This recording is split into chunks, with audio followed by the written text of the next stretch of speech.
शेषा सूरी, पूर्वज और बचपन। शेषा सूरी का भारत के इतिहास में विशिष्ट स्थान है। इसके जीवन चरित्र के एक प्राचीन लेखक अब्बास खान ने तारीख़ शेरशाही नामक पुस्तक में इसे द्वितीय सिकंदर कहा है। यह ग्रंथ अकबर के आदेश से लिखा गया था। इसका उद्देश्य अफगानों का इतिहास अंकित करना था। वह उन थोड़े से विदेशी शासकों में से एक था जिन्होंने भारत जैसे विशाल देश को एक सूत्र में बांधने का प्रयास किया, नागरिक सुविधाओं और यातायात के साधनों का विस्तार किया।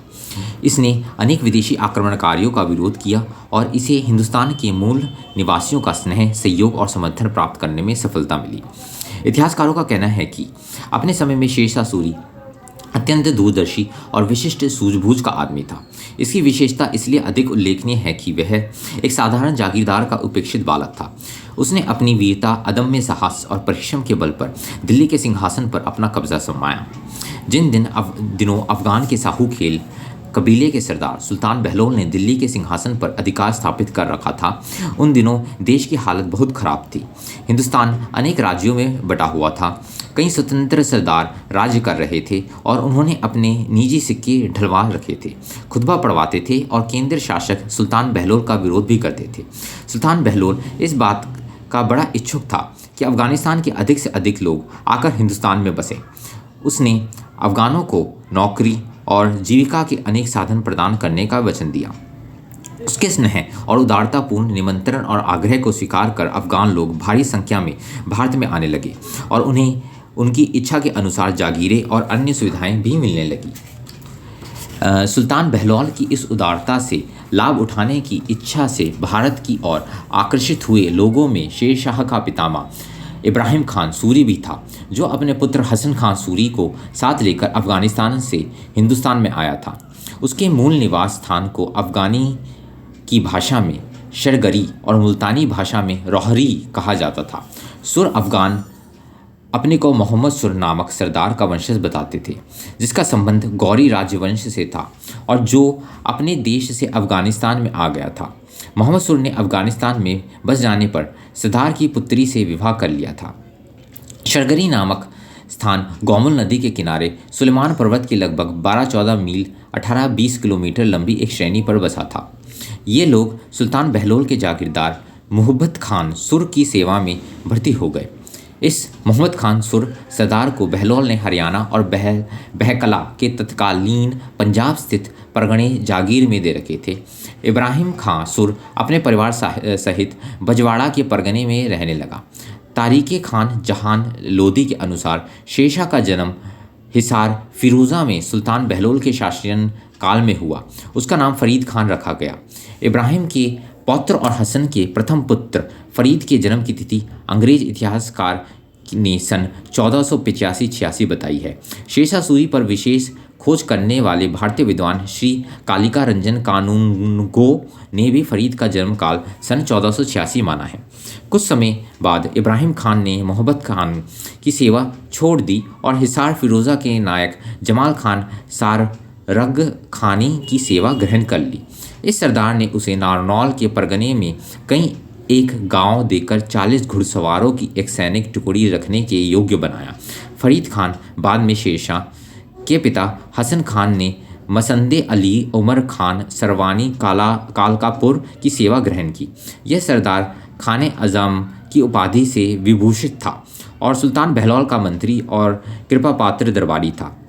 लाहौर के सूबे का शासन भी उमर खान के हाथ में था और उसे सरहिंद की सरकार में स्थित भटनूट, शाहाबाद और पहालपुर की जागीरें भी दी गई थी। उमर खान ने शाहाबाद परगने में अनेक गांव हसन खान को जागीर के रूप में दे दिए। फरीद खान बचपन से ही बड़े हौसले वाला इंसान था। उसने अपने पिता से आग्रह किया कि मुझे अपने मसंद आली उमर खां के पास ले चलिए और प्रार्थना कीजिए कि वह मुझे मेरे योग्य काम दे। पिता ने पुत्र की बात यह कर टाल दी कि अभी तुम बच्चे हो, बड़े होने पर तुम्हें ले चलूँगा। किंतु फरीद ने अपनी माँ से आग्रह किया कि आप पिता को इस बात के लिए राज़ी कीजिए। वैसे ही हुआ और पत्नी के कहने पर हसन अपने पुत्र फरीद को उमर खां के दरबार में ले गया और फरीद की ओर से उसका इच्छा व्यक्त की। उमर खान ने कहा कि बड़ा होने पर इसे मैं कोई ना कोई काम दूंगा, किंतु अभी इसे महाबली, इसका दूसरा नाम हनी है, ग्राम का बलहू नामक बाग जागीर के रूप में देता हूँ। फरीद ने बड़ी प्रसन्नता से अपनी माता को इसकी सूचना दी। इसके कई वर्ष बाद हसन खान के पिता इब्राहिम खान की नासौल में मृत्यु हो गई। वह उस समय जमाल खान का सेवक था। हसन खान से उसके पिता की मृत्यु का समाचार पाकर उमर खान ने हसन खान से के मसंदाली, जो बहलौल की सेना में था, जमाल खान को बुलाकर कहा कि हसन खान को उसके पिता की जागीर देने के साथ ही कुछ और गांव दे दीजिए। उसने अपनी ओर से भी हसन खान को एक घोड़ा और एक खिलहत देकर विदा किया।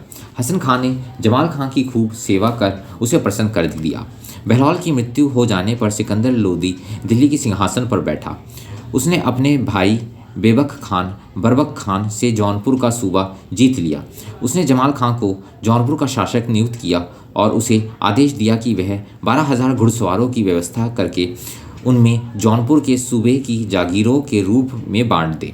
जमाल खान हसन खान को, जिसकी सेवा से वह बहुत प्रसन्न था, जौनपुर ले आया और उसे 500 घुड़सवारों की सेना की व्यवस्था के लिए बनारस के समीप सहसराम, हाजीपुर और टांडा की जागीरें प्रदान कर दी। हसन खान के 8 लड़के थे। फरीद खान और निजाम खान एक ही अफगान माता से पैदा हुए थे। अली और यूसुफ एक माँ से। खुर्रम, कुछ ग्रंथों में यह नाम मुदीर है, और शाकी खान एक अन्य माँ से, और सुलेमान और अहमद चौथी माँ से उत्पन्न हुए थे। फरीद की माँ बड़ी सीधी सादी, सहनशील और बुद्धिमान थी। फरीद के पिता ने इसे विवाहिता पत्नी के अतिरिक्त अन्य 3 दासियों को हरम में रख लिया था। बाद में इन्हें पत्नी का स्थान प्राप्त हुआ। फरीद और निज़ाम की अतिरिक्त शेष 6 पुत्र इन्हीं की संतान थे।